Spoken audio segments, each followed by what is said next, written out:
Traditionally, the Indian startup community has not been enthused by debt funding, but traditions are apparently meant to be broken. CNBC TV 18's Adit's Charlie and Prashant Nair find out why more and more startups are lining up for a dash of debt financing.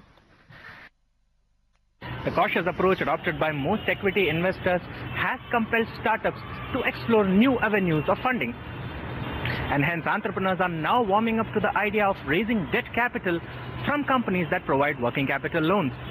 And the poster boys of the Indian startup world are welcoming this change.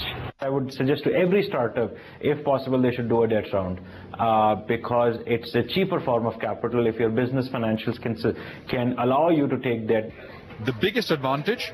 Debt funding allows startups to raise money with little or no equity dilution. Just like bank loans, venture debt has to be paid back in 2 to 3 years. And though interest rates are on the higher side between 15 and 19%, it's not being seen as a deterrent. That also indicates how the investment maturity in the country is happening. It's a pretty new phenomena, more like in the last 1.5 to 2 years or so. And primary reason for that is that when a company is running and doing operations, there are many other things the company may not want to support from the equity capital that the company raises. Maybe some kind of buying out of some asset, or maybe some kind of an acquisition, merger. Those kind of things are generally sort of best avoided.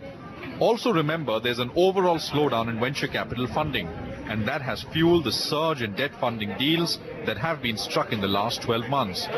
Whether it's the $100 million in debt raised by InMobi from US-based Tenenbaum Capital Partners, or the $3 million raised by fashion retailer Boeing from Innovent Capital, or the $1.8 million backed by B2B marketplace Industry Buying from Trifecta. More are on the anvil, and the next big one could be debt raised by hotel aggregator Oyo Rooms and rentals platform Rento Mojo.